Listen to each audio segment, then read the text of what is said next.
जमीयतुल उलमा legal cell के सरबराह मौलाना हलीमुल्लाह कासमी हैं, जिनसे हम जाने कि जिस तरीके से हाई कोर्ट ने एक तारीखी फैसला दिया है और उसमें जो 12 मुलजिमीन थे बम धमाकों से रिलेटेड या बम धमाकों में मुलविस पाए गए थे ट्रेन ब्लास्ट में, उसके बाद जो है हाई कोर्ट में चैलेंज किया था जमीयतुल उलमा ने। तो इस पर यह फैसला आया है तारीखी के 12 मुलजिमीन की जो है सजा पूरी खत्म कर दी गई है। उसमें 5 फांसी की सजा पाने वाले थे और 7 जो है उम्र कैद की सजा मिली थी। तो ऐसे में जमीयतुल उलमा ने किस तरह से पैरवी की थी और क्या जमीयतुल उलमा को यकीन था कि ये जो मुलजिमीन है वो बेकसूर है?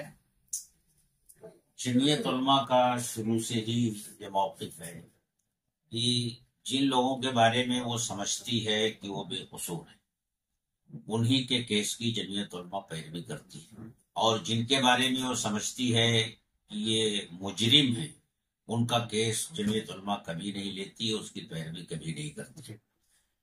2006 में जब ये बम ब्लास्ट हुए और गिरफ्तारियां हुई और गिरफ्तार शुदा लोगों के खानदान के लोग गुलजार आदमी साहब मरहूम के पास आए और उन्होंने अपनी बिपता और अपनी दर्द भरी कहानी उनको सुनाई, तो गुलजार साहब ने अपने वकीलों को बुला करके उनसे मशवरा किया और वकीलों ने पूरे केस का जायजा लेने के बाद ये बताया उनको कि ये सब निर्दोष हैं, बेकसूर हैं, ये गुनहगार नहीं। आपको क्या लगता है कि एजेंसियों ने, एटीएस ने और पुलिस ने जो है इन्हें गैर कानूनी तरीके से गिरफ्तार करके इन्हें झूठे मुकदमे में फंसाया था? हमें क्या लगता है क्या नहीं लगता है, ये फैसला तो लोगों को हाई कोर्ट के फैसले को सामने रखकर कर लेना चाहिए कि हाई कोर्ट ने जो कुछ कहा है उसकी बुनियाद पर खुद फैसला कर लेना चाहिए। आपकी जमात पर भी ये इल्जाम लगते रहे हैं कि आप जो है दहशत गर्दों का मुकदमा लड़ते हैं, तो इस पर आप क्या कहना चाहेंगे?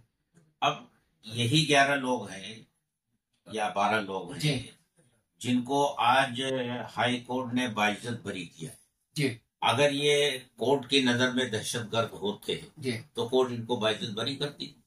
जिन अफसरान ने जो है इन्हें गिरफ्तार किया है, इस पर केस चला है और इनका जो है एक बरस जो है वो जेल में असीरी में रहे हैं, तो इस पर आप जो है इन अफसरान के खिलाफ कार्रवाई के लिए क्या अदालत से रुजू करेंगे? देखिए, इस सिलसिले में हमारा मौक़िफ़ हमेशा ये रहा है कि जब इस तरह का कोई फैसला आता है तो हम अपने वकीलों से मशवरा करते हैं, सीनियर वकीलों से, और जो उसमें मुतासिर लोग हैं उनको भी मशवरे में शामिल करते हैं, इसलिए कि असल मसला तो उनका होता है, फिर उस वक्त जो फैसला होता है उसके मुताबिक काम करते हैं। सुप्रीम कोर्ट जाने का फैसला किया है, सरकार ने ये ऐलान किया है कि वो इस फैसले के खिलाफ सुप्रीम कोर्ट जाएगी, तो आपकी क्या तैयारी है उसमें? भाई देखिए, ये खानदान के लोग आए थे हमारे पास इनकी दरखास्त पर, हमने अब तक ये केस देखा है और ये ऐसे लोग हैं कि सुप्रीम कोर्ट में जो अखराजात थे ये बर्दाश्त नहीं कर सकते और हाई कोर्ट ने इनको बाइज्जत बरी कर रखा है। तो हमारा ये कहना है कि ये मुजरिम नहीं है, मुजरिम कुछ और है, दूसरे लोग हैं।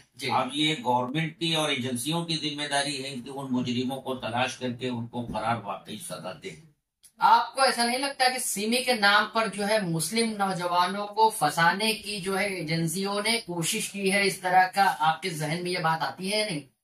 देखिए, वो तो जो केसेस चल रहे हैं और उसमें कोर्टों के फैसले आ रहे हैं उन फैसलों की बुनियाद पर हर आदमी खुद फैसला कर सकता है कि इसमें क्या हो रहा है और क्या हुआ है, तो हमें कुछ कहने की जरूरत नहीं। जमीयतुल उलमा ने जितने भी केस अब तक लड़े हैं उसमें ये सब में बड़ा केस था। इसमें जो है बहुत दिनों तक जो है ये इसमें लड़ाई चली है और जो है काफी मामला जो है जमीयतुल उलमा के सामने आए थे इस दौरान हाईकोर्ट में चैलेंज करना।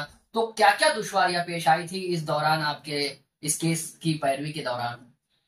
देखिए, जब निचली अदालत का फैसला आया और उसमें सिर्फ एक मुलजिम को बाइज्जत बरी किया गया, बाकी 12 को सजा सुनाई गई, 5 को फांसी की और 7 को उम्र कैद की सजा सुनाई गई। तो एक मसला हुआ था कि ये फैसला जिसमें सारे लोगों को तकरीबन सजा सुना दी गई, अब हमें क्या करना चाहिए? एक तरफ हम घर वालों को देख रहे थे और वो हमारे पास आकर गुलजार साहब के पास आकर बैठ करके और अपनी दुख भरी दास्तान सुना रहे थे। और हमारे वकीलों का भी कहना था कि ये बेकसूर है। तो फिर हमने आपने अपनी लड़ाई जारी रखी, अपनी लड़ाई जारी रखी। हाँ, इस लोअर कोर्ट के फैसले आने से आमतौर से होता है कि जब इस तरह का फैसला आ जाता है तो आपको मायूसी तो हुई होगी ना? मायूस नहीं हुए जी।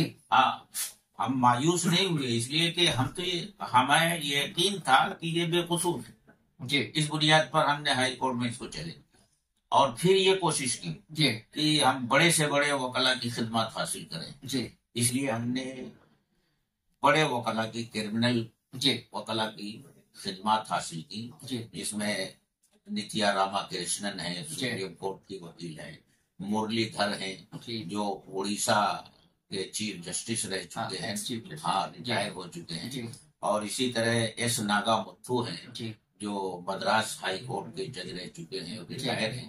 इनकी खिदमत हासिल की। और यहाँ जो हमारे सबसे ज्यादा वो थे वकील, वो युग मोहित चौधरी जी। तो हमें उम्मीद थी कि इंशाल्लाह ये भाई तो करेंगे।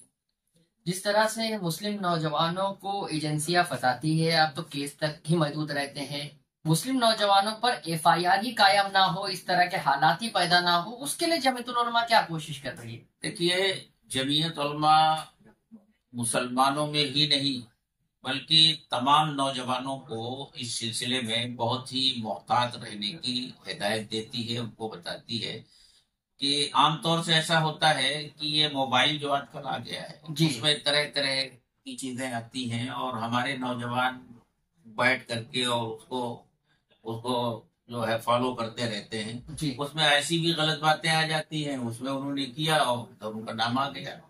ये थे हलीमुल्लाह कासमी जी जो बता रहे थे कि किस तरीके से जो है जमीयतुल उलमा ने केस की पैरवी की और कामयाब पैरवी की। इसलिए जो है आज फैसला ये आया है कि 12 नौजवानों को बेकसूर करार देकर जो है हाई कोर्ट ने बरी कर दिया है। जहां के इंसाफ की खास रिपोर्ट।